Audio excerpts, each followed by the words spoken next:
Kami bersyukur Bapak untuk kesempatan pada malam hari ini yang masih Engkau berikan kepada kami untuk mengikuti kelas PA di GBI Graha Family. Tuhan tolong mampukan kami untuk mengerti dan melakukan apa yang Engkau kehendaki di dalam hidup kami. Dan juga Engkau tolong pembicara yang akan menyampaikan materi, kiranya Engkau juga akan tolong berikan hikmat, kasih, dan kuasa-Mu, sehingga dapat menyampaikan materi dan tersampaikan dengan baik kepada kami. Terima kasih, kami serahkan segala peralatan yang kami pakai dalam Zoom malam ini untuk jaringan internet. Tuhan, kiranya Engkau juga yang akan menolong sehingga semuanya dapat berjalan sebaik mungkin. Dalam nama Tuhan dan Juru Selamat kami, Yesus Kristus, kami naikkan doa dan ucapan syukur kami malam ini. Haleluya. Amin. Amin. Ya, makasih Bu Sri. Nah, Bapak Ibu Saudara, malam hari ini kita melanjutkan pembahasan Kolose pasal 1 ayat 15 sampai dengan ayat yang ke-23. Nah, ini inti tema penting ya di dalam surat Kolose, yaitu tentang keutamaan Kristus ya. Siapa Kristus yang sesungguhnya? Ini tema utamanya di surat Kolose. Oke, saya serahkan langsung ke Pak Bambang untuk melanjutkan materinya. Ya, terima kasih Pak Tim. Baik, selamat malam Bapak Ibu. Malam hari ini kita akan membahas di dalam surat Kolose pasal yang pertama. Di bagian perikop yang kedua kita mendapati pembahasan tentang keutamaan Kristus. Lembaga Alkitab Indonesia memberikan judul keutamaan Kristus, ya, keunggulan Kristus. Nah, sebelum kita mulai membahas materi ini, saya berikan pengumuman untuk Bapak Ibu. Hari Selasa depan kita tetap membahas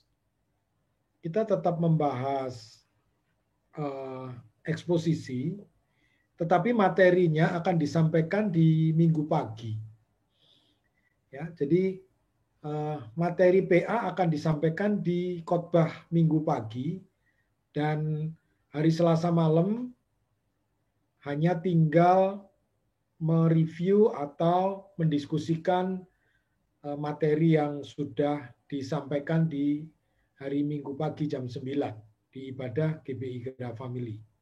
Jadi nanti akan diserahkan, materinya akan diserahkan kepada pembicara-pembicara yang diundang untuk ibadah Minggu pagi.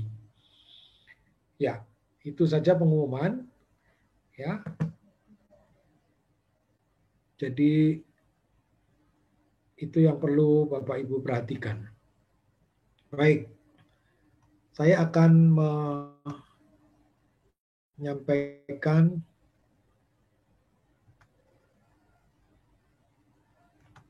materinya. Saya beri tema sama dengan Lembaga Alkitab Indonesia, yaitu tentang keutamaan Kristus.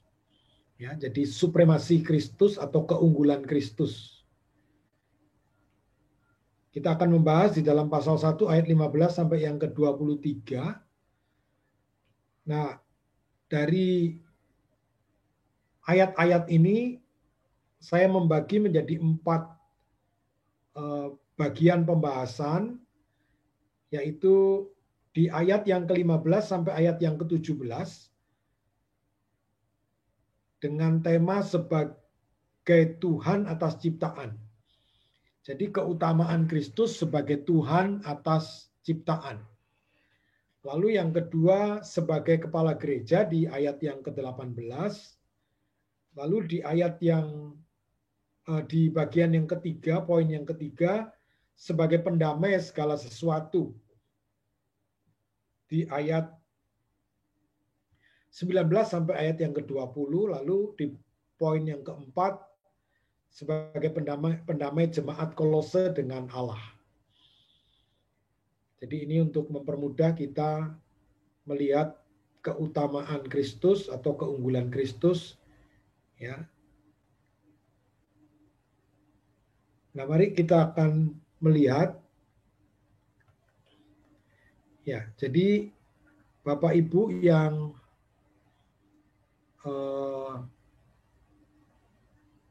mengikuti materi di minggu yang lalu, ada pendahuluan, kita melihat ada problem yang terjadi di dalam jemaat Kolose, ya, yaitu problem yang terjadi jemaat dengan guru-guru yang mengajarkan bagaimana keselamatan dan terutama pemahaman campur antara filsafat Yunani, ya, yaitu gnostik, ya, atau gnosticism, lalu tradisi-tradisi Yahudi, ya, itu yang dicampurkan dengan iman Kristen. Nah, maka di bagian ini kita akan melihat status keilahian Yesus, ya, status keilahian Yesus. Kalau kita melihat di ayat yang ke-15 dari surat Kolose ini, kita perhatikan ayat 15 dikatakan oleh Paulus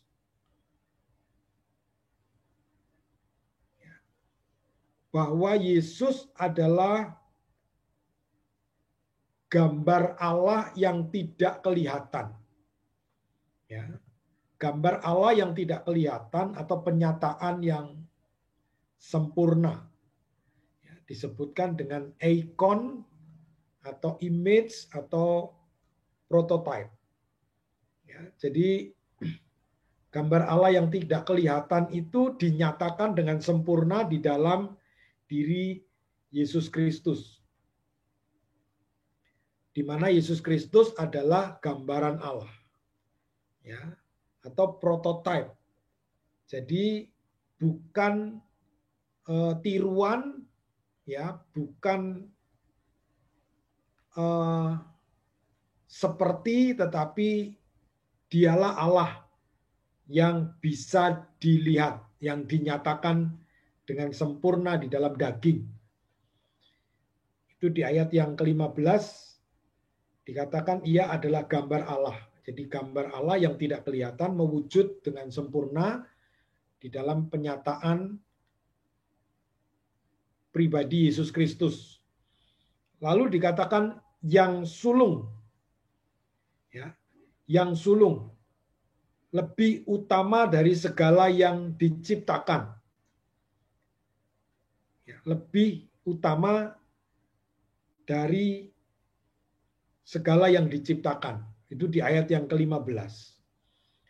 Lalu di ayat yang ke-19 sampai dan juga pasal 2 ayat 9, di sana dinyatakan seluruh kepenuhan Allah.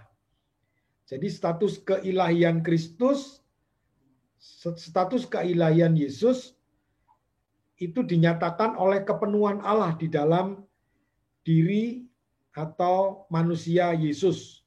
Di ayat yang ke-19 dikatakan karena seluruh kepenuhan Allah diam di dalam Dia.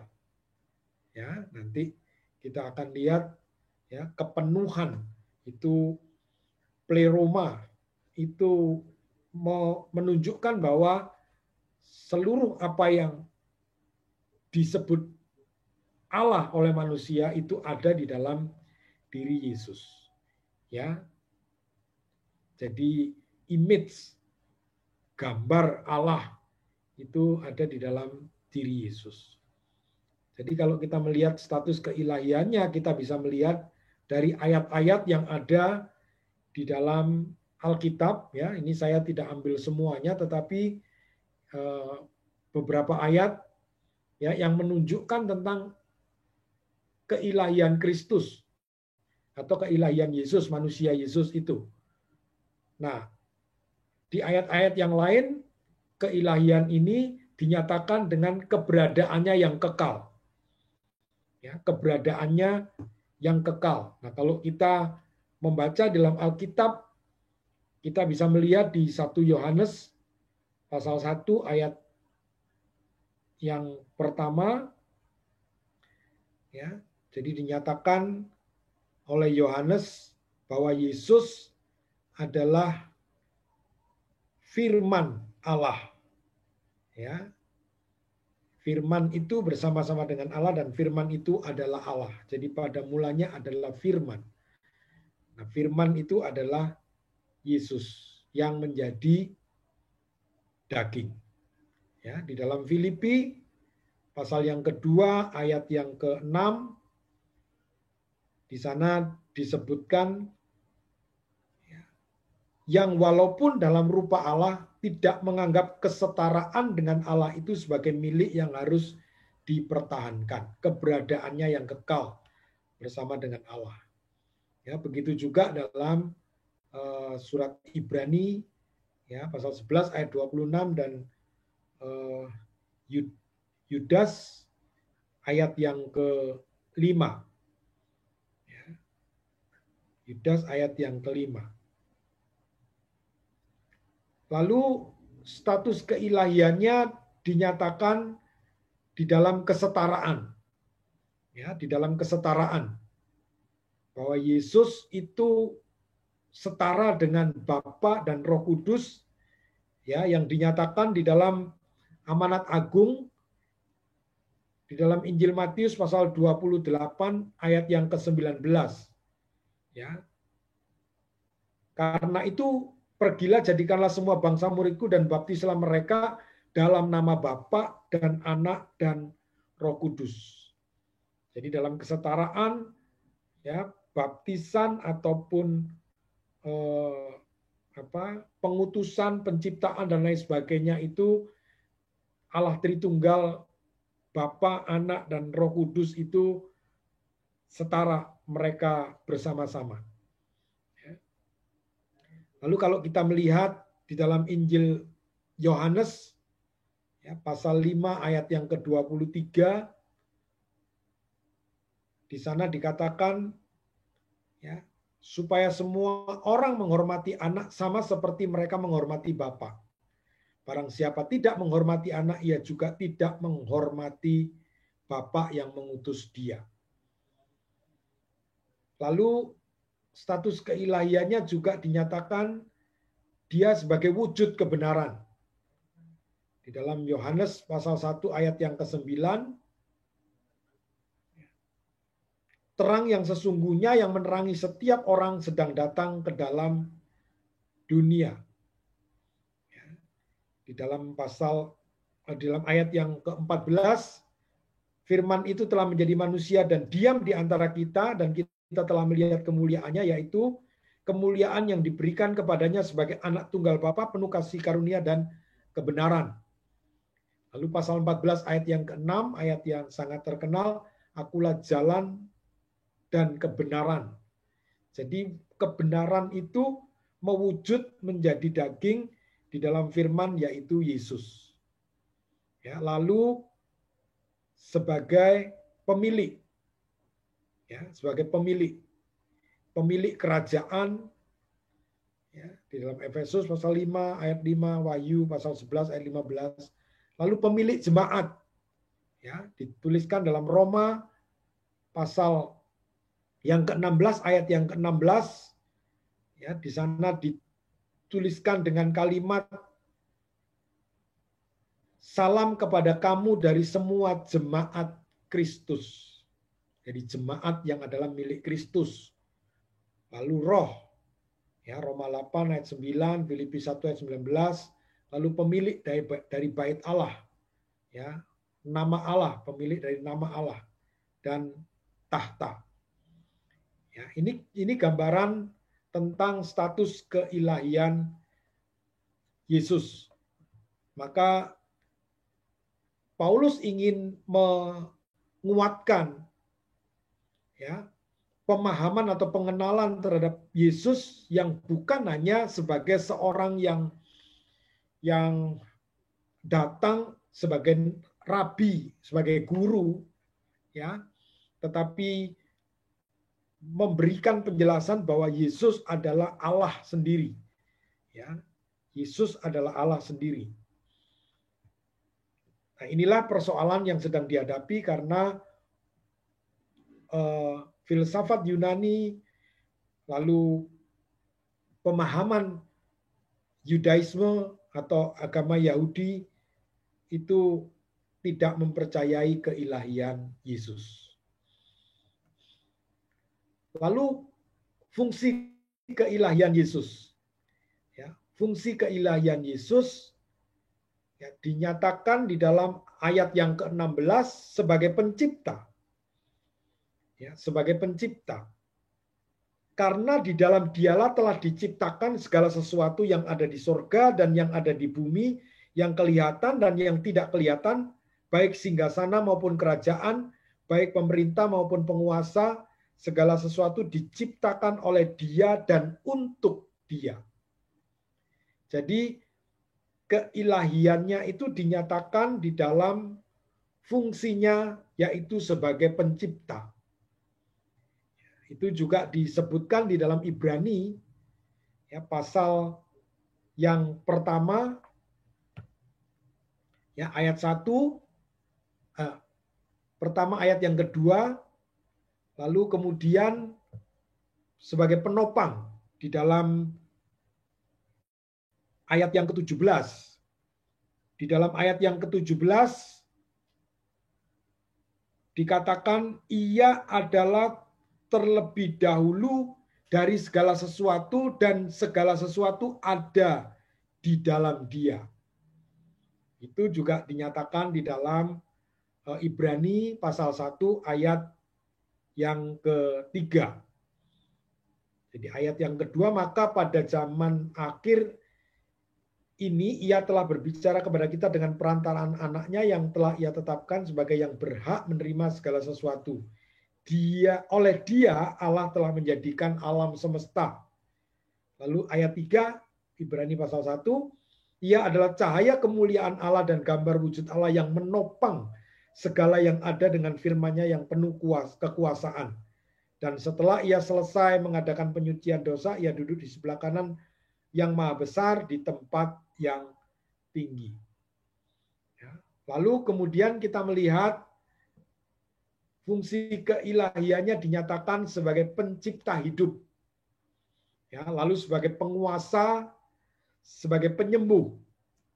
Ya, beberapa ayat ya, dan banyak sekali ayat yang kita lihat keilahian Yesus dinyatakan sebagai penyembuh, menyembuhkan orang sakit.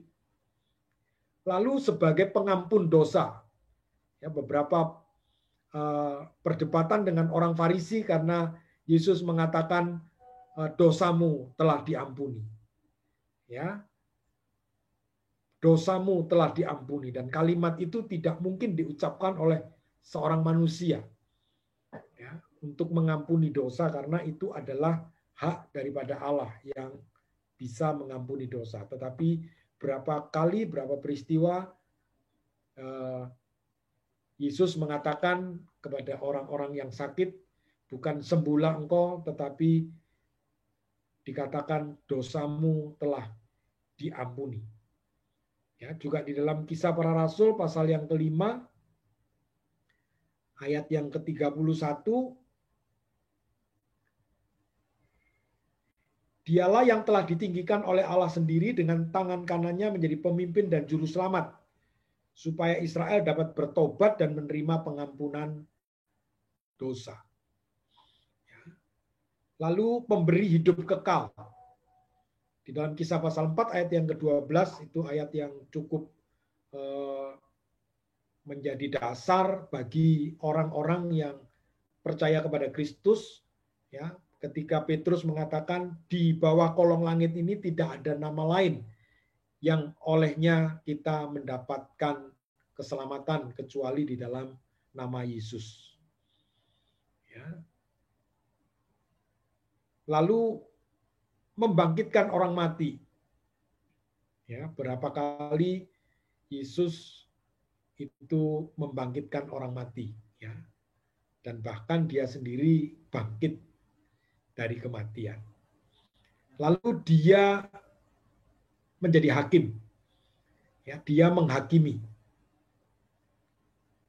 Nah, seorang teolog bernama Oscar Cullmann mengatakan demikian. Anda tidak bisa bicara tentang pribadi Kristus tanpa melihat pekerjaan Kristus. Ya, jadi Anda tidak bisa bicara tentang pribadi Kristus tanpa melihat pekerjaan Kristus. Nah, jadi kalimat ini menurut saya kalimat yang cukup dalam jika dicoba untuk dipahami makna bagaimana kita berbicara tentang pribadi Kristus tanpa melihat pekerjaan Kristus. Itu tidak akan bisa. Nah, maka sebenarnya kalau saya mengingatkan kembali Bapak Ibu, saya pernah berbicara tentang iman itu dilihat dari tahapan-tahapan yang berbeda. Ya, bukan hanya dikatakan hanya orang sekedar beriman, aku percaya kepada Yesus. Ya, jadi iman yang tidak cukup hanya iman yang disebut dengan iman yang notisia. Ya, iman yang hanya ada di dalam pengetahuan. Aku percaya, aku membaca dan aku percaya hanya dimengerti saja seperti malam hari ini. Ya, lalu kita dijelaskan ayat-ayat lalu kita oh iya benar. Ayatnya ada gitu.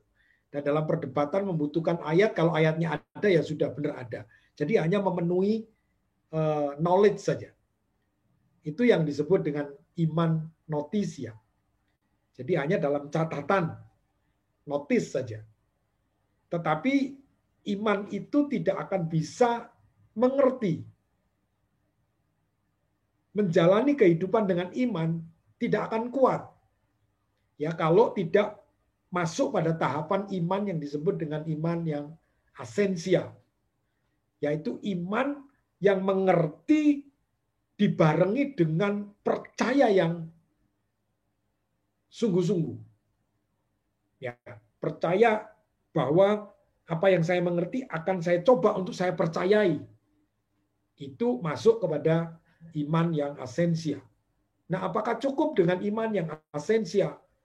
Ternyata belum cukup. Ya, harus lebih percaya lagi, berserah penuh kepada Kristus bahwa kita ini milik Kristus. Berserahnya lebih sungguh-sungguh, ya, yang disebut dengan iman fidusia.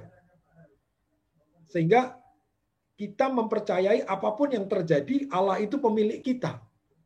Apapun yang kita alami, Allah itu pemilik kita. Kita mempercayakan diri kepada Dia sepenuhnya. Berapa banyak orang yang bisa ada di dalam tahapan iman seperti ini? Ya. Orang yang bisa melihat pekerjaan Kristus dan orang mempercayai karya Kristus dalam dirinya dan orang yang hidup di dalam pengalaman bersama Kristus itu yang disebut dengan iman yang memiliki pengalaman, ya, atau experiensia. Jadi mengalami Kristus di dalam hidupnya. Jadi berapa banyak orang Kristen yang sekarang ini mengaku percaya, apakah dia sudah masuk pada tahapan-tahapan yang lebih jauh. Artinya iman itu adalah iman yang mengalami Kristus, yang melihat karya Kristus dan dirasakan di dalam dirinya. Ya, sebab itu masih banyak orang yang masih belum bisa mengerti dengan baik yang disebut dengan saya percaya kepada Yesus, saya beriman kepada Yesus. Itu diimani itu dalam tahapan seperti apa. Maka saya membaca tulisan Coleman ini, ya, orang tidak bisa bicara tentang pribadi Kristus terlalu dalam dan dia bisa menikmati, mengagumi Kristus tanpa melihat pekerjaan Kristus. Artinya pekerjaan yang betul-betul mereka rasakan dalam hidup mereka. Ya, dan banyak pengalaman-pengalaman itu diabaikan, terlewat begitu saja. Ya, terlewat begitu saja. Nah, kalau kita melihat cerita pengalaman tentang Nabi Elia yang mengalami Tuhan melihat pekerjaan Allah yang luar biasa, itu pun dengan kekhawatiran dan ketakutan itu bisa lupa semua. Ya, bisa lupa semua. Maka pada waktu dia diancam Isabel, dia mengatakan, udah Tuhan, mati saja saya. Ya, daripada saya melakukan semuanya, nggak ada yang percaya, nggak ada yang bertobat, nggak ada yang ini. Udah deh. Ya, padahal mujizat Tuhan, ya karya Tuhan itu luar biasa dikerjakan di dalam kehidupan Elia. Ini yang nanti mungkin bisa kita diskusikan, ya kita bisa sharing bersama-sama. Ya. Nah, dalam perjanjian baru itu tidak hanya menampilkan Yesus sebagai Allah dalam tindakan, ya, juga Allah dalam penyataan, ya, tetapi juga Allah menurut natur. Jadi Yesus tidak hanya dilihat sebagai karyanya, mujizatnya saja, atau penyataannya, tetapi kita harus mempercayai bahwa Yesus secara natur itu adalah Allah yang hadir di dalam daging. Ya, di dalam daging. Banyak orang hanya mempercayai Yesus dalam tindakan. Banyak orang tidak agama Kristen, dia percaya Yesus itu membuat mujizat. Ya, banyak orang percaya bahwa Yesus itu firman. Ya, dia yang akan datang menghakimi dunia. Tetapi tidak pernah mempercayai Yesus itu sebagai natur Allah yang hadir, yang tampil di dalam Yesus. Ya, jadi kita pahami secara temporal keberadaannya itu mendahului perbuatan. Jadi dia ada sebelum karyanya itu ada. Jadi dia adalah Allah yang kekal. Karena dia kekal, dia adalah Allah. Karena dia Allah, maka dia kekal. Nah, secara logika, perbuatan itu mengandung arti keberadaan. Apa yang dibuat itu mengartikan siapa dia sebenarnya. Maka melihat mujizat, ya, melihat karya Kristus, kita harus memberikan pengenalan dan akhirnya menyimpulkan bahwa benar dia adalah Allah. Ya, jadi gambar Allah yang tidak kelihatan. Ya, Yesus adalah gambar atau representasi daripada Allah.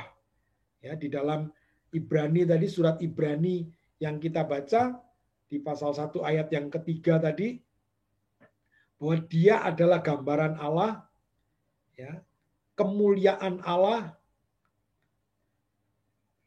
ya, cahaya kemuliaan Allah, gambar wujud Allah yang menopang segala sesuatu yang ada. Jadi siapapun yang melihat Kristus, ya, manifestasi nyata dari Allah yang tidak kelihatan, berarti dia telah melihat Allah secara tidak langsung. Maka pada saat Filipus mengatakan, tunjukkanlah Bapa itu kepada kami. Cukup. Ya. Tunjukkanlah Bapa itu kepada kami, supaya kami percaya, dan itu cukup. Maka jawaban Tuhan Yesus mengatakan, jika engkau melihat aku, maka engkau melihat Bapa. Ya, jadi Bapa tidak mungkin dilihat karena Bapa itu adalah roh. Bapa itu adalah roh. Kecuali dia menghadirkan dirinya dalam bentuk yang dia inginkan untuk mewujud, yang disebut dengan teofani. Ya, tetapi esensinya adalah roh yang tidak mungkin bisa dilihat. Baik. Nah, pengertian yang sulung, ya. Nah, ini yang banyak disalahpahami, ya, terutama bidat-bidat yang ada yang tidak mempercayai Yesus sebagai Allah, karena mereka menganggap bahwa Yesus itu adalah ciptaan. Karena memang kalau dibaca ya, lalu dikatakan ia adalah gambar Allah yang tidak kelihatan, yang sulung lebih utama dari segala yang diciptakan. Ya.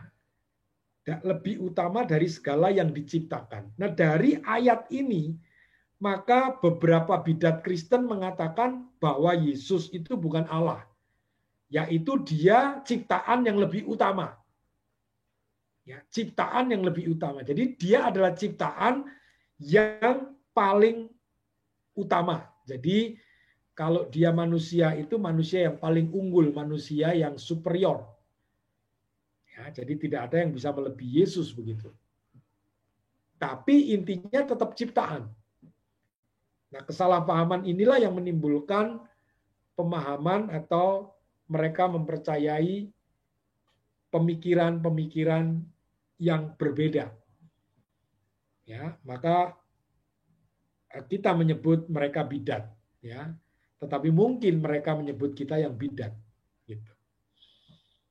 Karena sebenarnya perbedaan ini bukan perbedaan yang sepele, gitu ya, bukan perbedaan yang kecil, tapi ini perbedaan yang sangat mendasar bagi iman Kristen, ditentukan apakah Kristus itu, Yesus itu Allah atau Yesus itu bukan.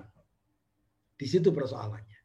Jadi ini bukan persoalan yang kecil, tetapi betul-betul inti ya atau jantung daripada iman Kristen itu letaknya di dalam pengakuan kita kepada Yesus yang adalah Tuhan atau bukan. Ya. Tetapi pengertian ini, pengertian sulung ini tidak berarti bahwa dia adalah hal yang diciptakan pertama. Nah, di dalam karya Yunani untuk pertama kali diciptakan disebut dengan protoktiso. Ya, jadi protoktiso itu sesuatu yang diciptakan pertama kali. Begitu. Ya, jadi kalau sesuatu yang diciptakan pertama kali itu disebut protoktiso. Ya. Dan protoktiso ini tidak digunakan, tidak dipakai di dalam ayat yang ke-15 ini.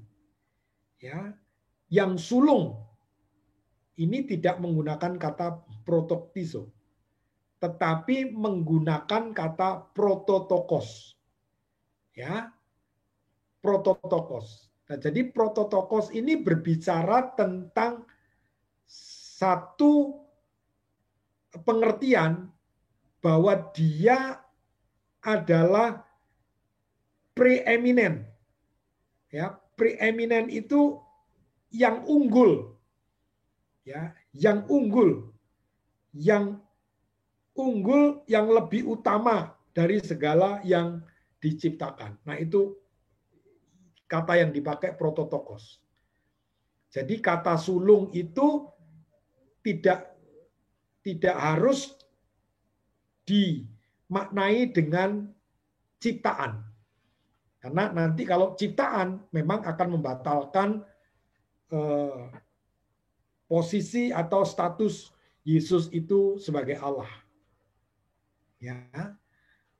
Itu kalau kita baca di Kolose pasal 1 ayat yang ke-18, maka itu diulang kembali dengan kalimat ialah kepala tubuh yaitu jemaat. Ia yang sulung yang pertama bangkit dari antara orang mati sehingga ia yang lebih utama dari segala sesuatu. Ya.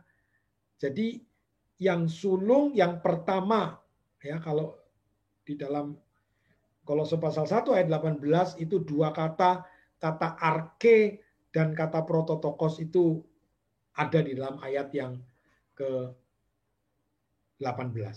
Jadi mengatakan yang mula-mula, yang awal, ya, beginning, ya, arke dan prototokos. Ya. Jadi di dalam surat Roma pasal yang ke-8 ayat yang ke-29 itu dikatakan ya sebab semua orang yang dipilihnya dari semula mereka juga ditentukannya dari semula untuk menjadi serupa dengan gambaran anaknya, supaya ia, anaknya itu, menjadi yang sulung di antara banyak saudara. Ya, jadi gambaran anaknya, jadi anaknya itulah yang akan menjadi yang sulung di antara banyak saudara. Jadi bukan dia diciptakan lalu punya saudara-saudara gitu. Ya, jadi ini sebuah kalimat yang ingin menunjukkan arche itu ya, beginning. Ya, arti prototokos itu memberikan makna dia yang lebih unggul dari segala sesuatu. Ya, maka dia berbicara tentang kebangkitan dari antara orang mati.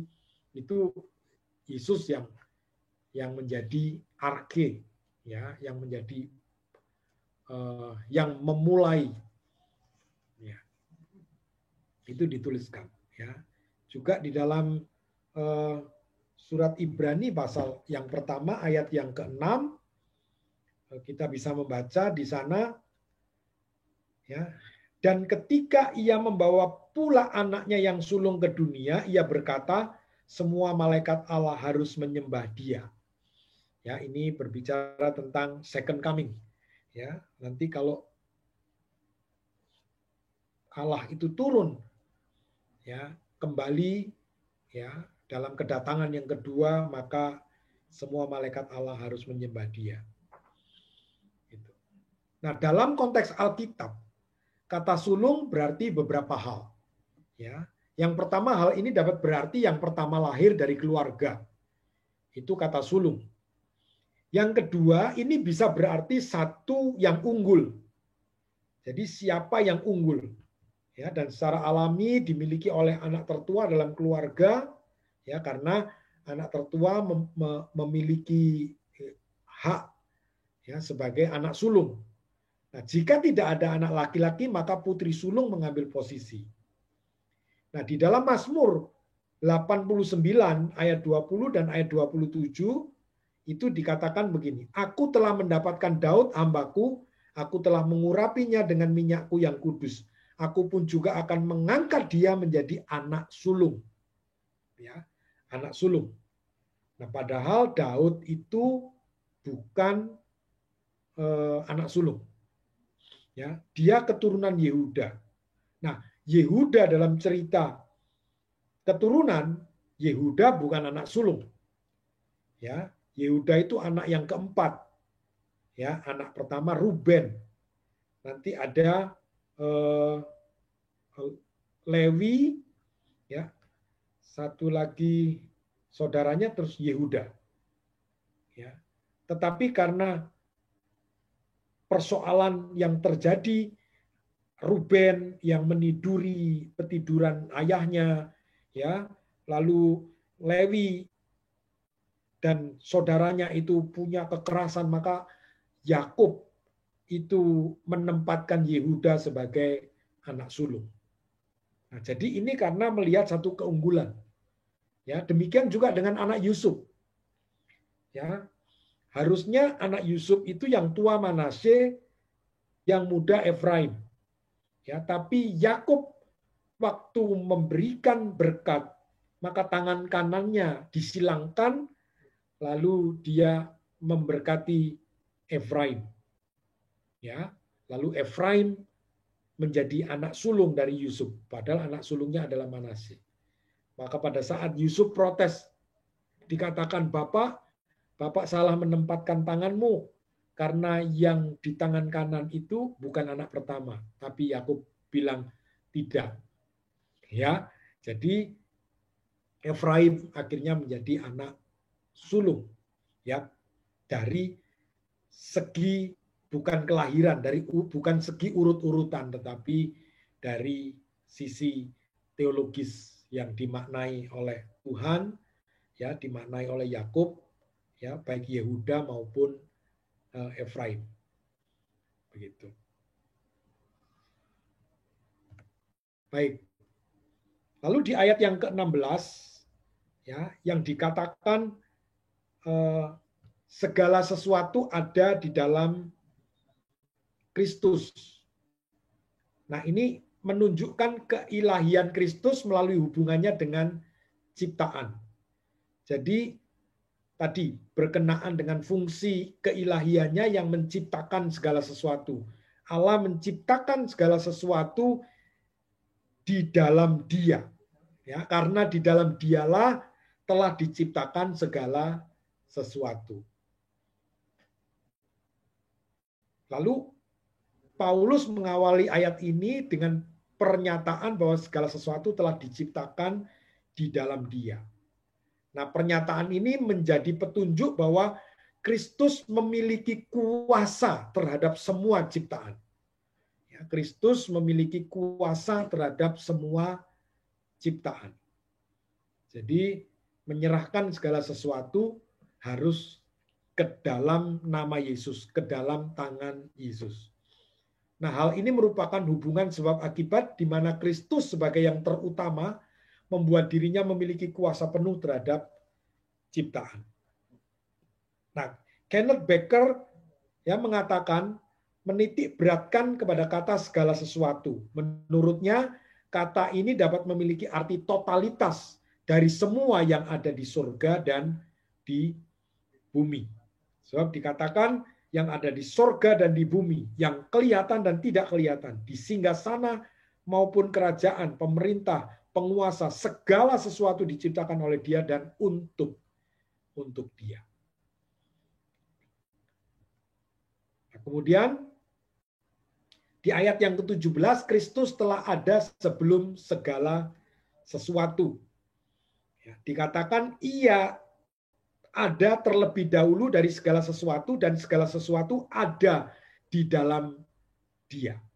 Nah, jika kedua ayat sebelumnya berisi mengenai kedudukan Kristus sebagai pencipta dan kuasa yang dimilikinya, maka ayat 17 memberitahukan kepada kita, Paulus menjelaskan kepada orang-orang di Kolose bahwa Kristus itu eksistensinya itu berada di dalam kekekalan. Karena segala sesuatu yang ada, Ia telah terlebih dahulu ada. Dan segala sesuatu ada di dalam Dia.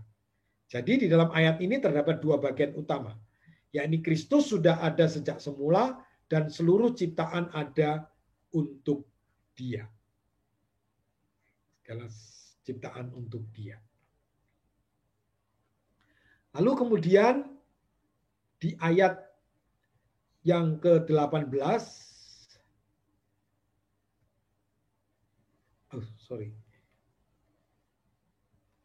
di ayat yang ke-18, Ia adalah kepala tubuh, atau gereja. Dikatakan Ia kepala tubuh, yaitu jemaat. Ia yang sulung yang pertama bangkit dari antara orang mati, sehingga Ia yang lebih utama dalam segala sesuatu. Ia adalah awal yang bangkit dari antara orang mati. Jadi ide gereja menjadi tubuh Kristus adalah tema yang akrab dalam Alkitab. Jadi gereja itu menjadi tubuh Kristus itu adalah tema yang sering disampaikan oleh Paulus, digambarkan, dianalogikan sebagai tubuh.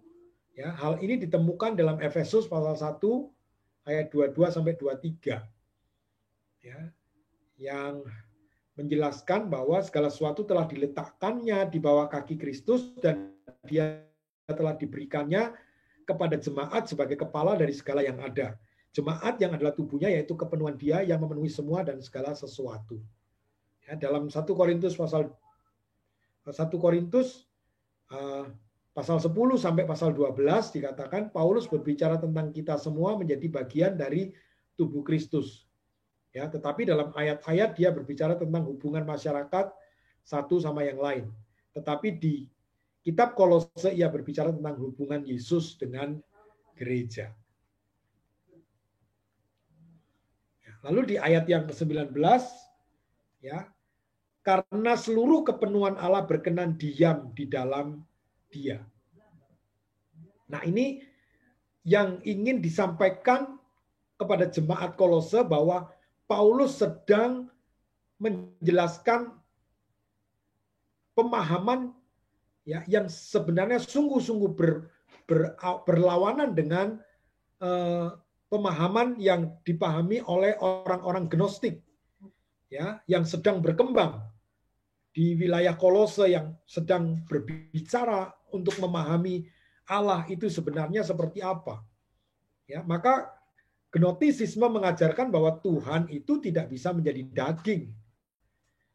Ya, karena yang kudus itu tidak mungkin ya masuk ke dalam daging atau materi yang jahat, tidak bisa bersatu. Nah, itulah sebabnya Paulus menggunakan kata kepenuhan, yaitu pleroma, ketika menggambarkan Yesus memiliki kepenuhan Allah di dalam Dia.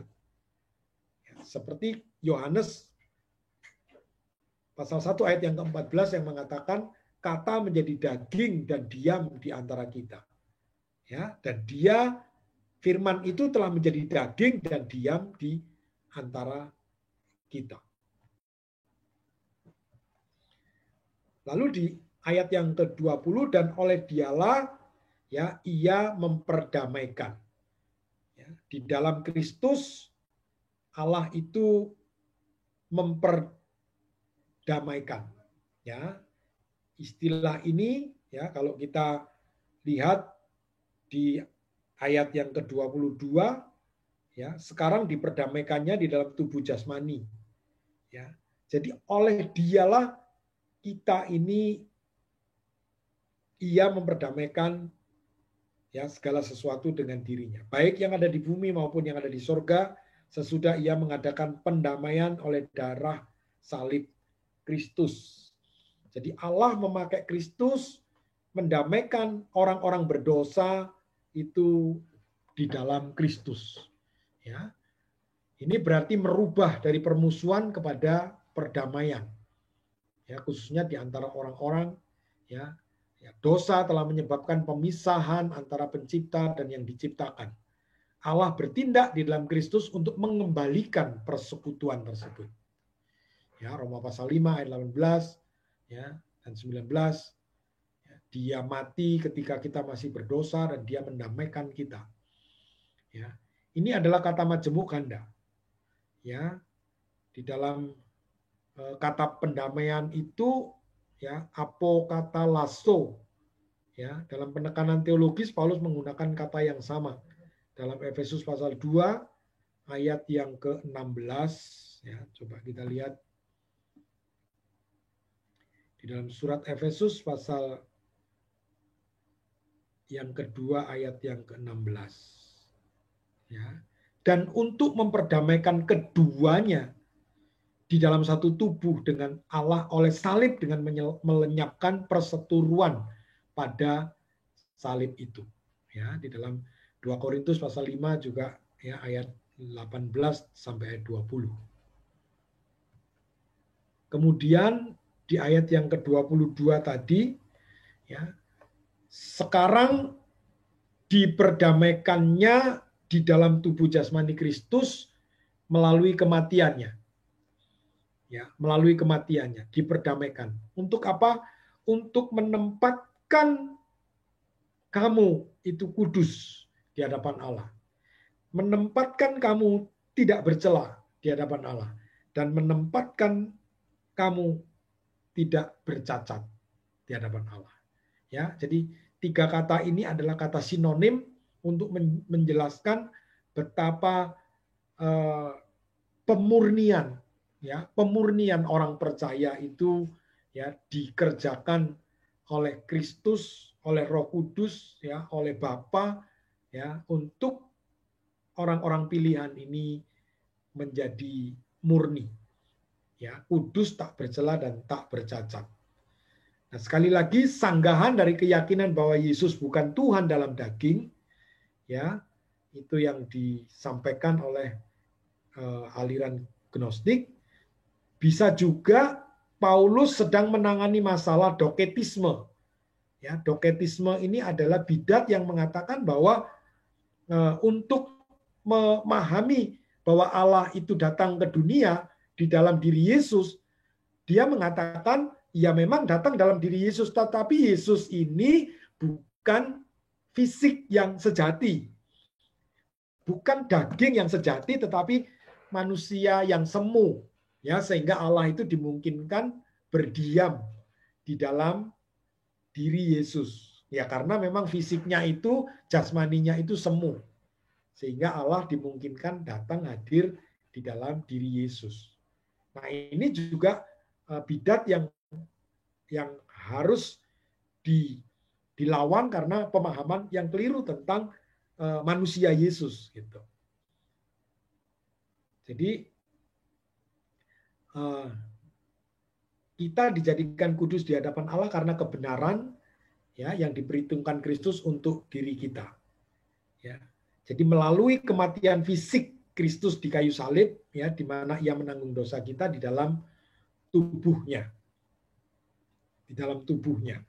Kalau kita baca 1 Petrus pasal 2 ayat 24 ya. Ia sendiri telah memikul dosa kita di dalam tubuhnya. Ya, jadi fisik memang dalam tubuhnya di kayu salib supaya kita yang telah mati terhadap dosa hidup untuk kebenaran. Oleh bilur-bilurnya kamu telah sembuh. Ya, ini berbicara tentang hukuman dosa, tanggungan penderitaan karena dosa itu telah ditanggungkan. Dan oleh bilur-bilurnya kita ini diselamatkan. Ya, lalu respon sebagai umat tebusan ya di dalam ayat yang ke-23 itu bertekun di dalam iman. Ya, bertekun di dalam iman itu adalah bukti dari pertobatan sejati. Ya, kepercayaan pribadi dalam Yesus, kesetiaan kepada Yesus, lalu kepada kesetiaan kepada pengajaran Alkitabiah, ya, pengajaran kekristenan yang Alkitabiah. Ya, kedewasaan Kristen melibatkan iman secara pribadi. Ya, tadi iman itu bukan hanya sekedar notisia, tetapi harus terus pada tahapan dimengerti, dipercaya, ya, lalu dipercaya dengan lebih sungguh-sungguh, lalu dialami. Ya, yang notisia, asensia, fidusia, dan experiensia. Ya, lalu gaya hidup yang saleh. Ya, lalu memiliki ketepatan pengajaran yang benar. Ya, kenapa harus pendalaman Alkitab sih gitu? Ya, jadi pengajaran Alkitab itu apa pentingnya, apa perlunya, gitu. Bukankah iman saja cukup, percaya sudah selesai? Jadi sebenarnya kekristenan tidak bisa berpijak kaki sebelah. Yang penting beriman gitu ya, tidak ngerti pengajaran yang benar juga enggak apa-apa. Lalu iman apa yang mau diimani gitu. Ya, itu notisia saja enggak nyampe apalagi masuk kepada kepercayaan. Kalau kepercayaan masuk, saya ragu-ragu kepercayaan itu tanpa pengertian yang benar tentang firman, ya, tidak mengerti kebenaran, lalu beriman. Jadi imannya kepada apa? Gitu. Ya, jadi itu. Ya, jadi ketepatan pengajaran yang benar itu karena kita sedang setiap saat berlawanan dengan pengajaran-pengajaran palsu. Ya, filsafat-filsafat pengajaran dunia ini terus, ya, itu yang mungkin dipakai oleh iblis. Ya, karena dia tidak bosan-bosan bagaimana mengecoh memindahkan fokus orang percaya itu kepada kebenaran Alkitab. Begitu. Ya. Itu bertekun dalam iman. Lalu tetap teguh dan tidak bergoncang. Ya, tetap teguh dan tidak bergoncang. Ya, seperti apa sih? Ini adalah sebuah gambaran.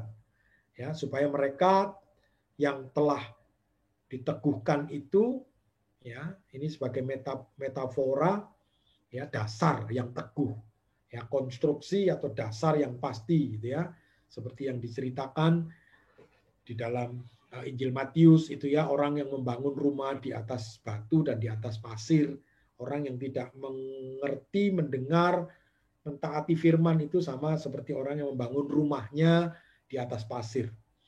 Ya, jadi jangan mengatakan aku tidak perlu ikut PA, yang penting aku beriman. Jangan-jangan itu dibangun di atas pasir. Ya, jika penderitaan, kesulitan, ketakutan itu mulai melanda, ya, mereka diumpamakan benih yang jatuh di batu-batu dan semak berduri dan lain sebagainya. Ya, akan roboh. tidak akan kuat. Ya, dan ini mungkin telah merupakan padanan pada lokasi geografis Kolose, yaitu di daerah gempa. Ya, jadi kata teguh dan tidak bergoncang. Ya. Lalu responnya apa? Yaitu merespon dengan pengharapan Injil yang kuat.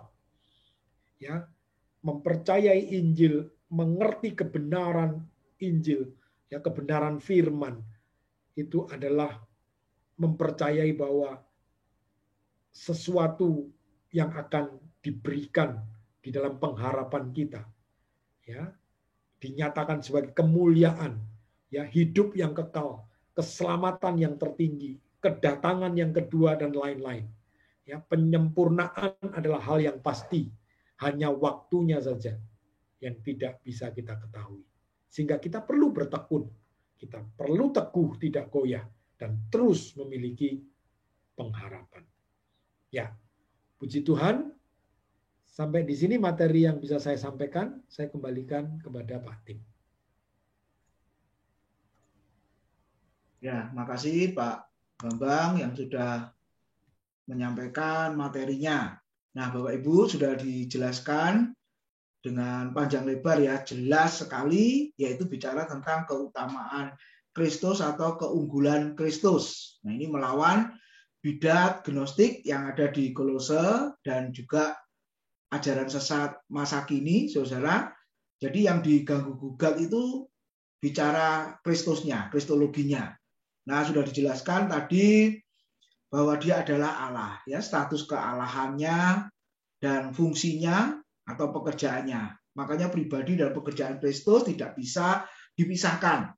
Nah, nanti saya sampaikan juga di sekolah minggu pagi ya, tentang iman rasuli yang percaya kepada Yesus Kristus anak Allah. Nah, nanti akan dijelaskan lebih detail lagi di sana. Lalu, saudara, isunya tadi sudah dijelaskan, yang sulung. Memang ini mengganggu. Seolah-olah Kristus itu pertama kali yang diciptakan. Sehingga saksi Yehova, ya, bidat saksi Yehova, bidat masa kini itu mempercayai bahwa Yesus bukan Tuhan, tapi dia adalah ciptaan, saudara. Nah, sebenarnya kata sulung itu sebenarnya terjemahannya adalah dari kata Yunani arke tadi, itu artinya pemimpin atau penguasa dari segala ciptaan. Ya, pemimpin atau penguasa dari segala ciptaan. Dan dia sudah ada sejak dari kekekalan. Lalu berikutnya Kristus sebagai kepala gereja, seluruh kepenuhan Allah berdiam, ya, berkenan diam di dalam Kristus, melawan ajaran gnostik. Allah itu roh, materi itu jahat, ya. Allah itu suci, roh itu suci, materi itu jahat. Jadi tidak mungkin Allah menjadi manusia, ya, yang suci menjadi materi yang jahat, nggak mungkin. Tapi justru, saudara, yang tidak mungkin itu jadi mungkin, jadi kenyataan. Buktinya Kristus yang adalah Allah mau menjadi manusia.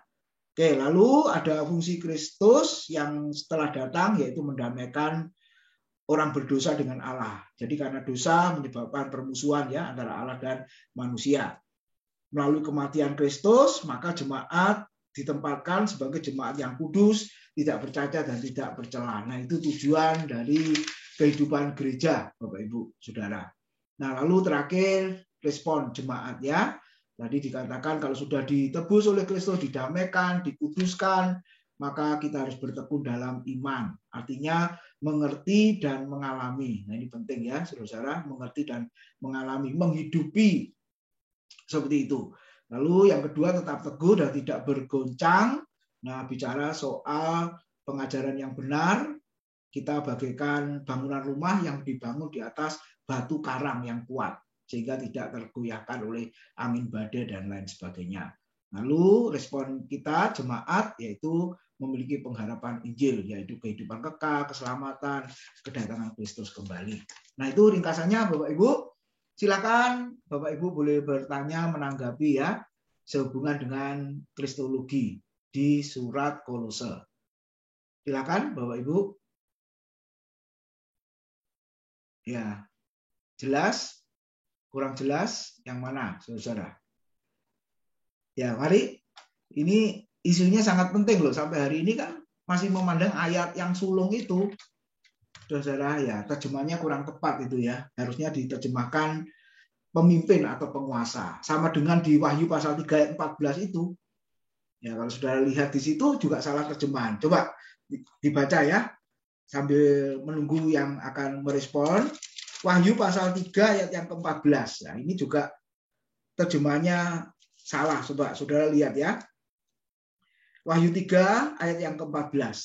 Dan tuliskanlah kepada malaikat jemaat di Laodikia.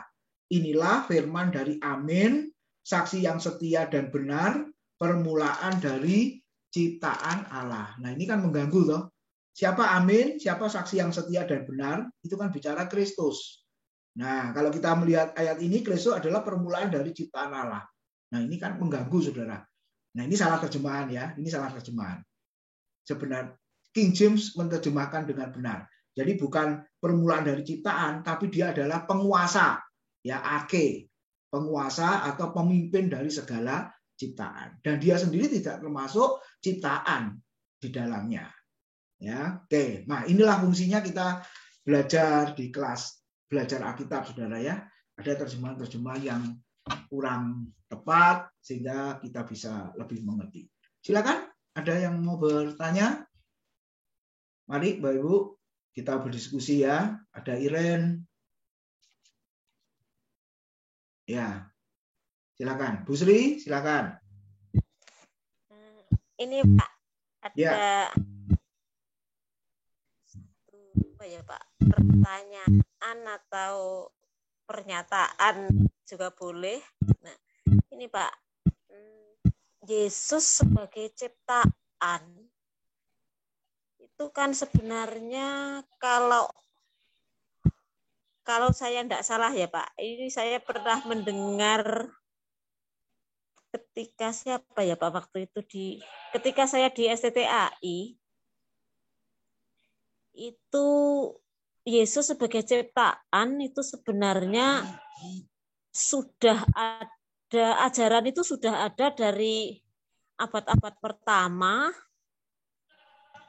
Itu adalah ajaran dari Arianisme, Makedonianisme, dan Nestorianisme yang kemudian diadopsi oleh sekarang Saksi Yehova. Nah, pertanyaan saya itu yang pernyataan yang kemudian pertanyaan saya begini.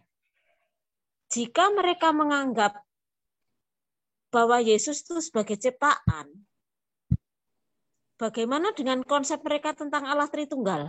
Apakah berarti mereka tidak mempunyai konsep Allah Tritunggal? Terima kasih, itu aja Pak. Ya, makasih Bu Sri. Bagus ya, silakan Pak Bambang. Ya, saya sendiri tidak memahami iman Saksi Yehova. Tetapi kalau manusia kealahan Yesus itu ditiadakan, dalam arti tidak diakui, lalu kalau konsep Tritunggal memasukkan siapa? Gitu ya, pasti tidak akan mengakui konsep Tritunggal. Ya, jangankan Saksi Yehova, yang sekarang kan yang lagi rame Tritunggal melawan Oneness itu kan. Ya, jadi tidak mengakui Tritunggal. Ini orang Kristen, bukan Saksi Yehova. Jadi pemahaman yang berbeda ya tentang pengakuan terhadap Tritunggal. Maka ini kan rame. Ya, kalau kita buka di YouTube dan itu kita akan melihat orang-orang yang mempercayai Tritunggal. Ya, jadi memang sejak awal itu kan Trinitarian dengan Unitarian itu kan. Jadi agama pokok yang mempercayai Allah itu dibedakan dengan mereka yang Trinitarian dan Unitarian. Nah, orang Bidat ada yang Unitarian, bahkan orang Kristen sendiri ada yang Unitarian. Sekarang muncul yang mengakui bahwa tidak Tritunggal, ada yang Dwitunggal begitu ya. Jadi Yesus dan Bapa itu sebenarnya satu pribadi itu. Tapi Tritunggal itu mengatakan kan ada 3 pribadi gitu. Nah, seperti itu. Jadi kemungkinan ya Bu Sri, saya tidak bisa pastikan karena saya tidak tahu keyakinan pengakuan imannya apa Nestorian, Arianisme dan muncul Saksi Yehova. Saya tidak tahu pengakuan iman mereka dan rasanya sih pasti tidak mengakui Tritunggal. Mungkin begitu ya. Ya, jadi Unitarian mereka. Tidak ada Tritunggal. Makanya dia berkata Yesus adalah ciptaan, bukan Allah. Ya memang bukan Tritunggal yang diyakini. Ya, Unitarian itu. Ya, oke, itu dari abad pertama zaman Paulus menulis surat Kolose ya sampai sekarang, Saudara. Jadi sama tapi namanya mungkin bisa diganti-ganti gitu ya. Tapi prinsipnya sama. Ya, makanya kita belajar di pengakuan iman rasuli nanti itu kan Tritunggal ya, dijelaskan satu persatu ya. Semoga bisa lebih jelas lagi nanti, Saudara. Oke ya, sampai hari ini. Jadi aneh memang kalau Bapa sama dengan Yesus, Yesus sama dengan Roh Kudus sama dengan Bapa, nah itu gimana itu ya? Gitu ya. Jadi akan sulit gitu. Apalagi karya keselamatan itu kan pekerjaan dari Allah Tritunggal. Itu ya, yang di surat Efesus saya sudah jelaskan. Oke, gimana Bu Sri? Juga yang lainnya silakan Bapak Ibu. Terima kasih, Pak. Ya. Silakan yang lain Bapak Ibu.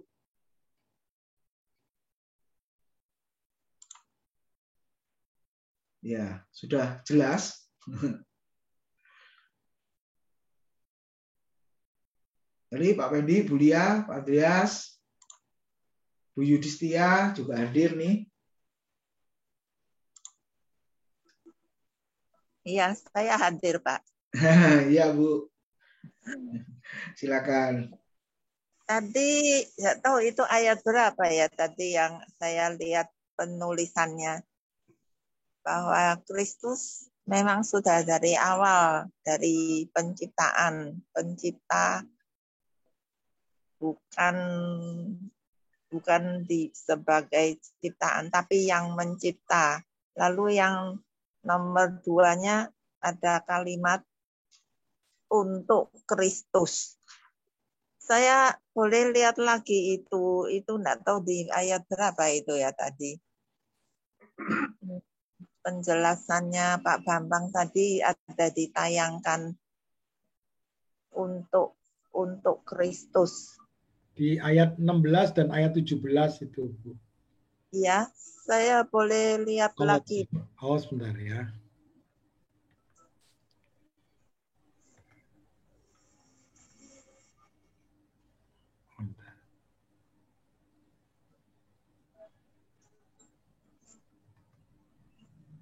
Lari ke sini. Nanti PowerPoint-nya diberikan aja, Ibu. Enggak. Tadi ada kata poin keduanya kok untuk Kristus. Ya. Saya maksudnya apakah bukan adalah Kristus gitu maksud saya. Bukan. Kalau di ayat yang ke-16 itu segala sesuatu diciptakan oleh Dia dan untuk Dia. Lalu poin itu ada dua tadi, mana ya? Saya tadi tidak sempat catat. Ada ini diciptakan di dalam Dia, sebentar. Ini ya, ini. Seluruh ciptaan ada untuk Dia. Iya. Seluruh ciptaan ada untuk Dia. Iya. Tadi maksud saya apakah bukan semua yang dibicarakan itu adalah Dia, adalah Kristus. Ya, Kristus menciptakan segala sesuatu. Ya. Nah, segala sesuatu diciptakan oleh Dia dan untuk Dia. Itu di ayat 16 itu langsung dikatakan dan untuk Dia. Oh iya, untuk Dia ya. Ya benar, ya. Pak. Iya. Oh. Gitu terus, ya. Terus saya mau tanya, mau disampaikan lagi begini. Kan sering pemahaman ini kita untuk pengertian dan pemahaman bagi kita.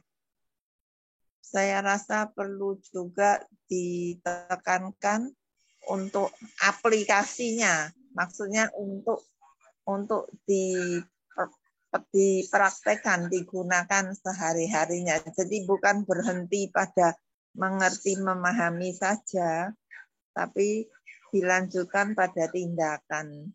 Begitu, Pak. Ya, maksudnya itu usulan dan nasihat ya, Bu ya. Bukan pertanyaan ya. Bukan pertanyaan, Iya, masukan. iya. Jadi himbauan ya, himbauan ya. Ya. Iya. Iya, Ya. memang ya betul. Tadi yang seringkali mengingatkan aplikasinya yang kurang. Kita berhentinya pada tahu, berhenti sampai tahu, tapi tindakan aplikasinya kurang. Biasanya gitu, Pak. Oh, ya. Ya, itu tadi yang saya sampaikan tentang tahapan iman tadi itu, maka kadang-kadang orang mengatakan aku sudah percaya sama Yesus gitu. Sedangkan yang ikut PA begini saja kan masih kurang kan? Tadi menurut Ibu Yudhistia hanya iman yang mengerti secara knowledge gitu, secara pemikiran. Itu yang disebut dengan iman yang notisia. Iman yang hanya mengerti kebenaran, tetapi tidak berpindah kepada tahapan mempercayai, ya, lebih mempercayai lalu mengalami begitu. Ya. Jadi memang poinnya harusnya mengerti itu supaya bisa menjalani gitu. Gitu. Nah, kadang-kadang nanti yang kebalik kan yang penting beriman dan melakukan. Soal belajar itu nggak perlu. Nah, ini saya juga bertanya, kalau percaya dan melakukan apa? Kalau tidak mengerti kebenaran, gitu maksudnya. Ya, jadi ini yang tidak boleh berjalan pincang. Tidak boleh berjalan pincang artinya mengerti saja dengan pengetahuan, knowledge saja, tetapi tidak masuk pada penerapan tadi aplikasinya. Ya, sehingga Yakobus itu kan mungkin kepekaannya tadi sama seperti Bu Yudhistia tadi, maka dia mengatakan iman tanpa perbuatan itu mati, sehingga dia mengatakan begitu gitu. Karena ada banyak orang yang mengatakan beriman, ya percaya, tapi tindakannya tadi itu tidak muncul gitu. Iya, Pak. Iya. Ya, baik. Terima kasih Bu Yudhistia. Iya, sama-sama. Ya, baik, terima kasih. Jadi iman dibangun dari pengertian, saudara. Kalau hanya beriman tapi tidak mengerti, itu bukan iman yang benar, ya pasti nggak akan kokoh karena dasarnya kan nggak kuat, ya. Tadi sudah dijelaskan panjang lebar. Jadi dasarnya memang harus mengerti. Makanya kadang-kadang kan muncul mengerti dulu baru percaya atau percaya dulu baru mengerti, saudara. Nah, ternyata dua hal ini tidak bisa dipisahkan. Ya, di Alkitab juga ada. Jadi seperti siapa? Sida-sida itu PA. Itu mengerti dulu kemudian baru percaya. Saudara. Ya, Thomas juga mengerti dulu baru percaya. Tapi Ibrani pasal 11 karena iman kita mengerti. Nah, iman dulu baru mengerti. Jadi dua hal ini tidak bisa dipisahkan, Saudara. Ya. Oke, kalau iman dasarnya dari pengertian yang benar, itulah iman sejati, ya, iman yang benar, bukan iman yang membabi buta, saudara-saudara. Ya, kekristenan tidak mengajarkan iman yang membabi buta atau yang menghilangkan rasio dan lain sebagainya, bukan seperti itu. Oke, silakan yang lain, Bapak Ibu. Masih ada waktu? Ya, masih ada, saudara-saudara? Permisi Pak, saya ingat ini Pak. Ya. Saya pernah di satu Zoom itu siapa yang memberi link, pokoknya saya pernah nyasar ke sana gitu Pak. Ini Zoom itu membahas tentang kristologi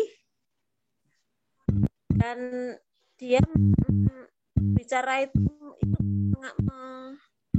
membahas tentang Ron Wyatt.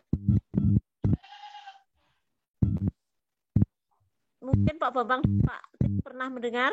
Membahas apa, Bu? Ron Wyatt.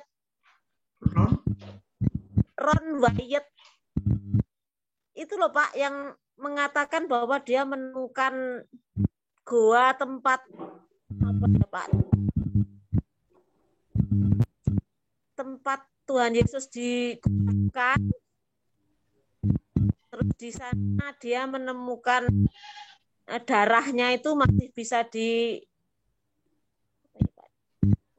cloning. Bukan, Pak. Dites di lab. Oh.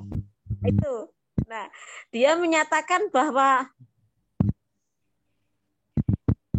darah Tuhan Yesus itu hanya memiliki Kromosomnya itu ya. Oh. 24 kromosom. Nah, 23 itu kromosom manusia dan yang satunya itu katanya bukan itu loh, Pak. Nah, itu sebenarnya pendapat dari siapa, Pak, semula? Apakah itu memang baru muncul oleh Wyatt atau sebelumnya sudah ada yang mengatakan bahwa Tuhan Yesus itu hanya apa ya, Pak, setengah manusia setengah Allah kan kalau begitu, karena manusia yang normal itu kan mempunyai 46 kromosom. Itu bagaimana, Pak? Itu sebenarnya pendapat siapa semula? Ya. Yang saya dengar ya pendapatnya Bu Sri. Bukan, ini saya mendengar dari Zoom itu. Ya. Katanya Wyatt menemukan itu gitu loh, Pak. Ya. Ya, jadi gini Bu Sri, kalau seandainya itu benar ditemukan, lalu kromosomnya itu, nah kalau benar-benar diteliti secara kedokteran, ya ini kalau berandai-andai semua ya, kalau kromosomnya itu jangkep ya mungkin bukan anaknya Roh Kudus gitu kan. Ya, ya. Buat saya sih ya penemuan ini tidak akan bisa meyakinkan orang bahwa memang Yesus itu anak Allah atau meragukan bahwa Yesus adalah manusia sejati gitu. Jadi, tapi itu juga memang tidak meyakinkan sih, Pak, karena memang dia itu menyatakan bahwa ketika dia akan membawa hasil itu katanya dia diancam oleh, tidak tahu siapa yang mengancam ya. Katanya itu jangan dipublikasikan karena kalau kamu publikasikan kamu akan mati. Loh, kalau tidak boleh dipublikasikan kok nyatanya sampai ke Zoom di Indonesia, itu yang saya pertanyakan juga, Pak. Tapi kemudian ya itu akhirnya udahlah, penting gitu aja, Pak, saya akhirnya. Nah, itu informasi yang pernah saya dengar itu, Pak. Ya. Mungkin saat Bapak Ibu yang lain juga mendengar, itu saya pernah mendengar sebelumnya, itu aja, Pak. Ya, saya sudah lama tapi ya itu yang mengatakan dicari kromosomnya itu memang tidak seperti manusia biasa. Nah, kalau tidak seperti manusia biasa harusnya diyakini dia Tuhannya. Ya, tapi tidak mutlak mengatakan bahwa dia separuh manusia, separuh Tuhan gitu. Nah, kalau separuh manusia, separuh Tuhan itu muncul pengajaran baru, nggak ngerti bagaimana memahaminya separuh Tuhan, separuh manusia. Ya. Sedangkan dia yang sepenuhnya Tuhan dan sepenuhnya manusia saja orang masih bingung. Ya, pada saat waktunya dia ditanya, dia ngomong enggak tahu. Kalau dia Allah, kenapa dia enggak tahu? Itu saja sudah bingung. Ya, padahal itu apalagi separuh manusia, separuh Tuhan. Masa kok Tuhan separuh, manusia separuh? Ya. Oke. Kalau dia adalah Tuhan dan manusia, nah itu statementnya oke. Kalau katakan separuh Tuhan, separuh manusia itu agak bingung. Oke. Ya, makasih. Masih ada Bapak Ibu? Silakan. Bapak Wendy, mari. Ya, malam Bapak Batin.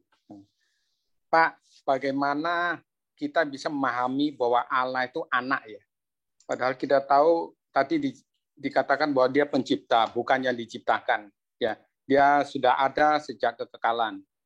Nah, kalau saya lihat tadi ada bahasa Inggrisnya itu yang sulung itu ditulis firstborn ya. Nah, apa maksudnya ya firstborn? Kalau dikaitkan dengan Allah itu anak. Makasih, Pak. Ya, silakan Pak Bambang. Iya. Jadi ya ketika kita memahami Allah dalam kekekalan itu, Allah Tritunggal itu, maka firman itu yang muncul itu.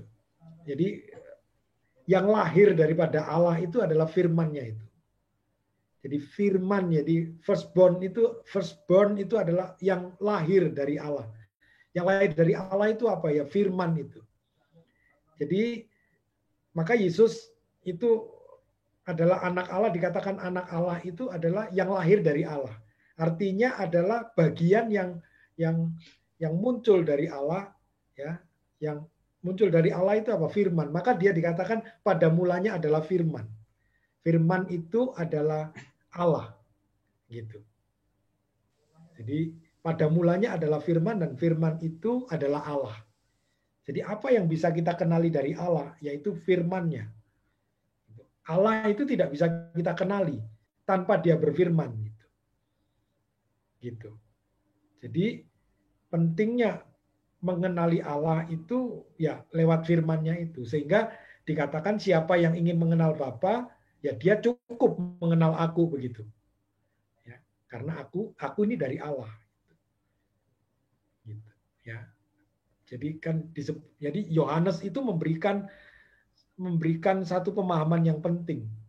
Di Yohanes pertama, Yohanes 1 ayat 1 itu, pada mulanya adalah firman dan firman itu bersama-sama dengan Allah dan firman itu adalah Allah. Begitu ya Pak Fendi ya. Oh, jadi yang keluar itu firman, Pak ya. Dari ya dikaitkan dengan 1 Yohanes itu, Pak ya. Iya. Jadi bukan yang dimaksud bukan Kristusnya ya, anak secara wujud manusia itu ya. Enggak ya. Kalau firman itu ya Kristus itu, Pak. Oh, oke. Jadi yang mewujud itu adalah Kristus. Maka dia kan sedang ingin membicarakan dirinya dalam eksistensinya adalah 3 pribadi itu. Ya, di Kejadian juga mengatakan kalimat kita, gitu ya. Jadi roh Allah melayang-layang loh. Allahnya di mana? Rohnya di mana gitu ya. Lalu dia berfirman begitu. Jadi itu menunjukkan ya. Jadi memang tidak jelas kata Tritunggal itu memang tidak jelas. Tetapi selalu dalam perwujudannya itu menunjukkan karya itu di dalam ketritunggalan itu. Ya. Apa itu yang dimaksud dengan bahasa yang anthropomorphisme, apa itu loh, Pak? Antropomorfisme. Iya, antropomorfisme ya. Bahasa yang memudahkan, bahasa manusia ya. Ya kalau antropomorfis itu ya supaya orang bisa mengenali Allah itu, Allah bisa melihat gitu. Nah itu bahasa antropomorfis. Jadi Allah itu nggak punya mata, Allah itu nggak punya telinga, sehingga guru sekolah minggu itu kalau ngajar, kalau muridnya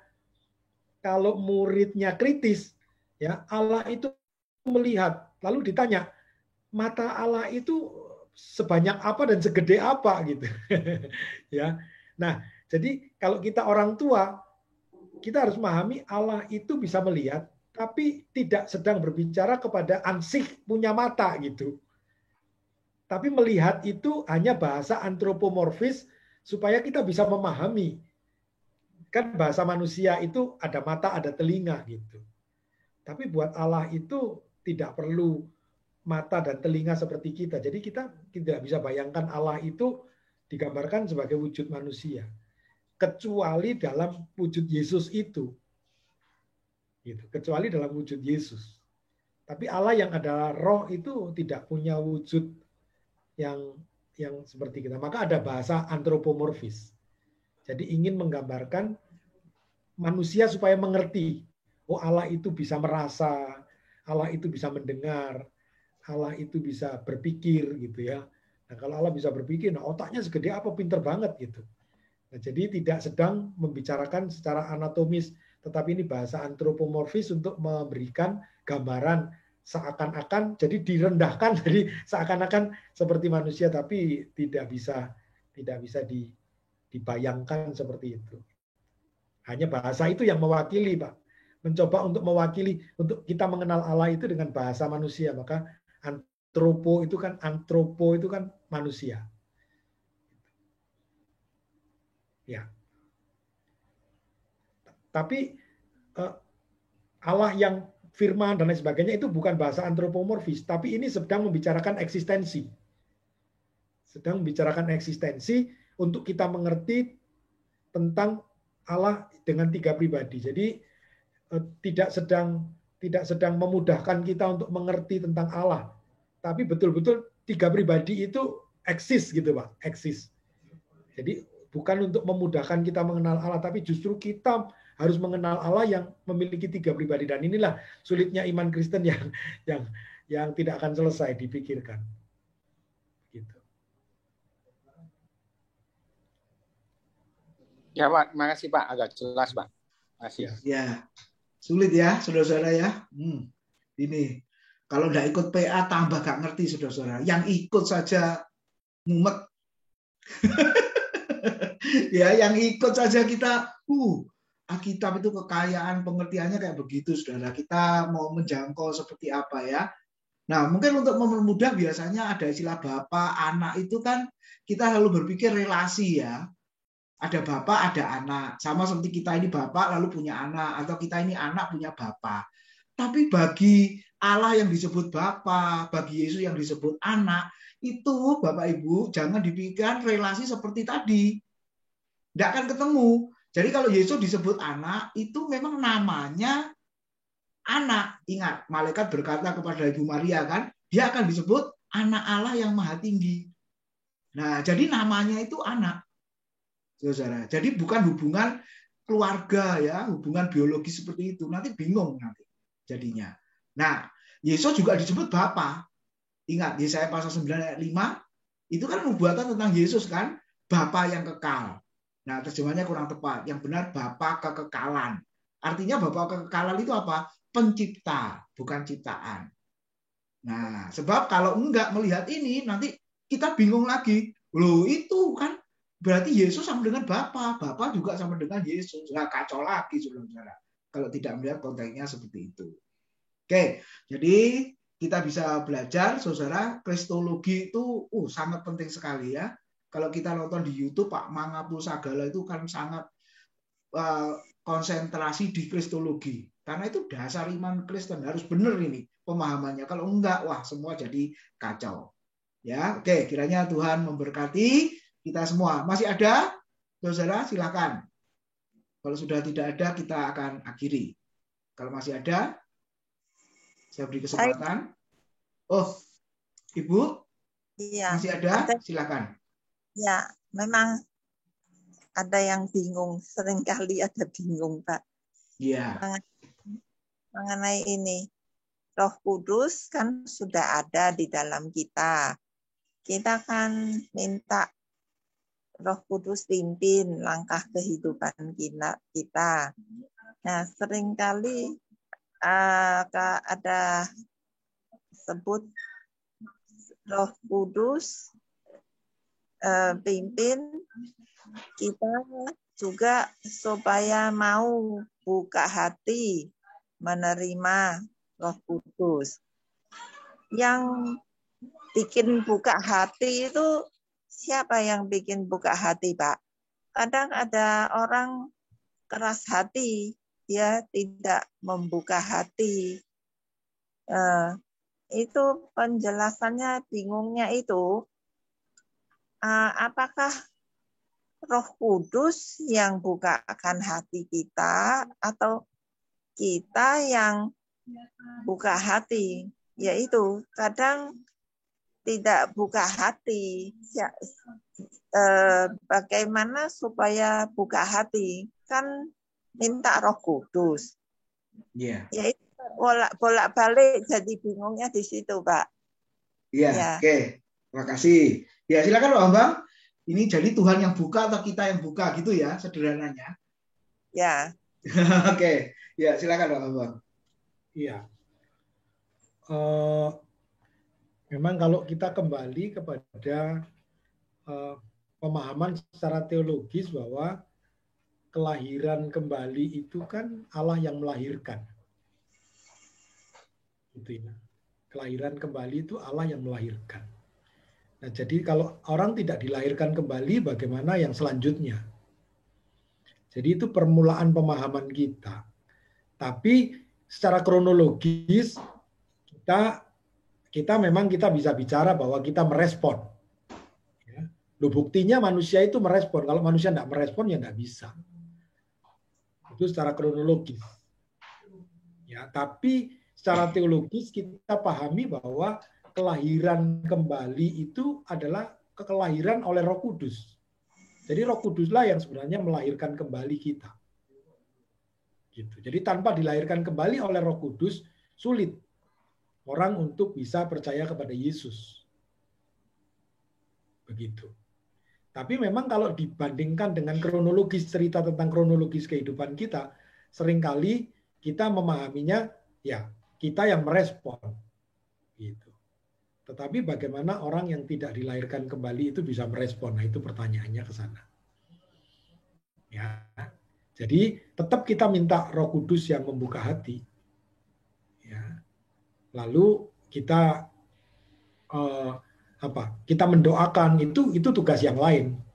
Jadi bukan doa kita yang membuka hatinya. Ya, bukan kalimat-kalimat kita yang hebat ini yang membukakan hatinya. Kadang-kadang ada orang ketemu dengan pendeta hebat, itu pun juga nggak buka hati. Ya, nanti ketemu sesuatu yang sepele, dia bisa buka hati. Gitu. Nah, jadi tugas kita lakukan, dan tugas Tuhan biarlah Tuhan yang lakukan. Ya, jadi kita tidak boleh paksakan Tuhan, kok Tuhan nggak buka hati berarti Tuhan jahat. Ya, kadang-kadang kita ini kan gitu, senewan. Ya. Saya ini sudah berdoa sudah 10 tahun, Roh Kudus ini nggak ngereken gitu ya. Biar buka hati dia itu loh gitu. Dan lain sebagainya. Nah, kita percaya bahwa segala sesuatu oleh dia, dari dia. Gitu. Ya. Sebab kalau dibalik, nanti teologisnya juga keliru. Gitu. Kalau dibalik, kita dulu yang buka hati, baru Roh Kudus masuk. Wah, itu jadi tergantung kita. Jadi Tuhan itu menyelamatkan nunggu kita mau. Nanti posisinya bukan teosentris tapi ke antroposentris. Jadi semua bergantung kepada manusia. Nah, itu persoalannya. Ini agak sulit sih. Ya, agak sulit. Ya, karena ada orang ngomong begitu. Karena makanya kadang-kadang orang itu agak juaji sama Tuhan. Juajinya kenapa? Ya kalau saya tidak terima dia sebagai Tuhan, dia tidak jadi Tuhan kok.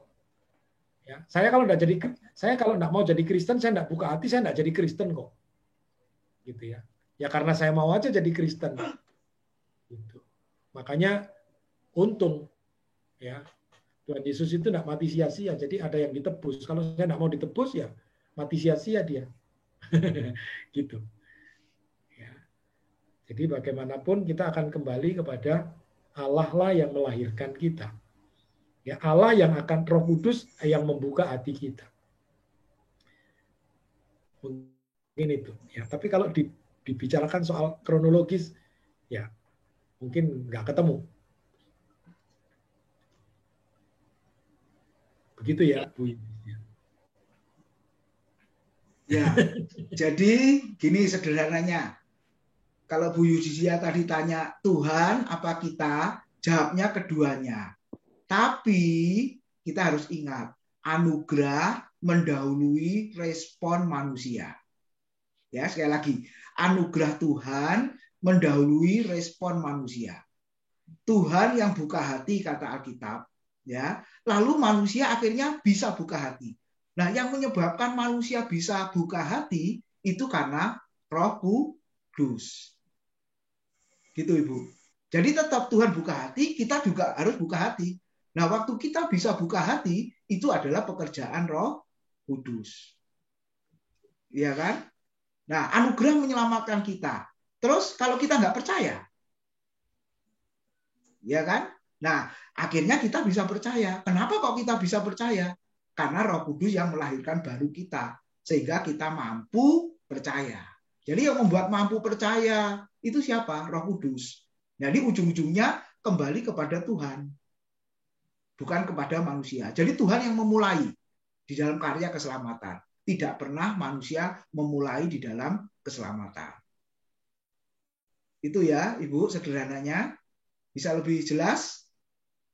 Ya, kalau kita mendoakan orang yang keras hati, kita mendoakannya, tugas kita doanya bagaimana supaya kita bukannya memerintah Tuhan, gitu loh. Ya. Cara doanya. Cara doanya kita minta Tuhan supaya istilahnya membuat hati yang keras menjadi istilahnya hati yang lemah lembut. Nah, Tuhan jadikan orang itu yang hatinya keras menjadi lemah lembut supaya pada saatnya orang itu bisa terbuka hatinya untuk Tuhan. Nah, biar Tuhan yang bekerja. Minta belas kasihan. Nah, minta belas kasihan Tuhan. Betul. Tapi kita juga bertanggung jawab mengajak, ya, bersaksi, memberitakan Injil, seperti itu, Bu. Iya kan?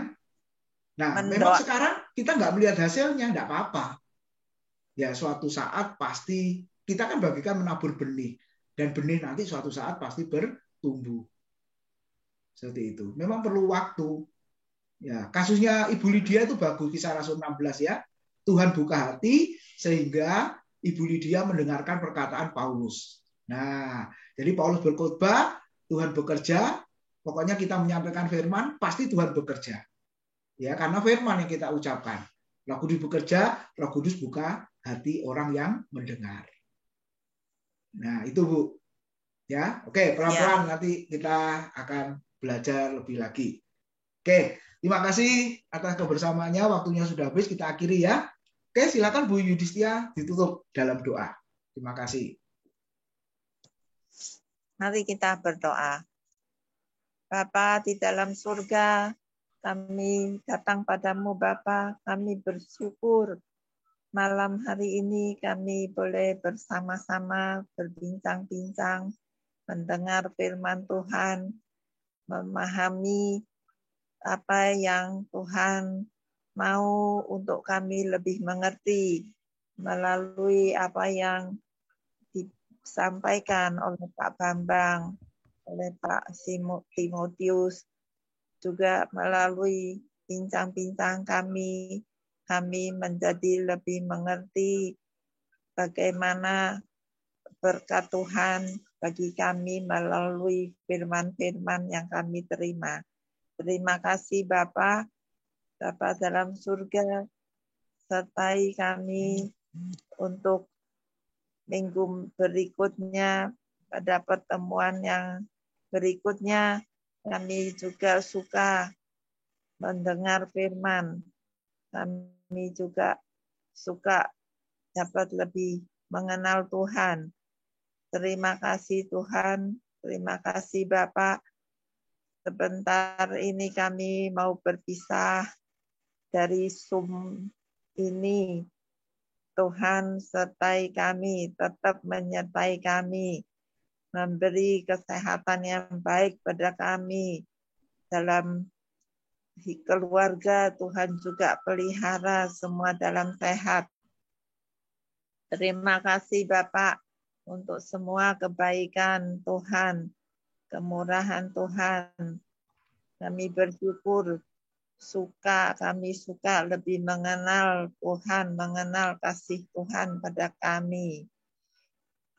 Inilah doa kami, ucapan syukur kami Bapa yang kami naikkan dalam nama Tuhan Yesus, Juru Selamat kami. Kami bersyukur, mohon Roh Kudus sempurnakan doa kami agar sesuai kehendak Bapa. Terpujilah Engkau Bapa, Allah yang mengasihi kami, yang mempunyai kerajaan, kuasa, kemuliaan selama-lamanya. Terima kasih Tuhan Yesus, terima kasih Roh Kudus, dalam nama-Mu kami berdoa. Haleluya. Amin.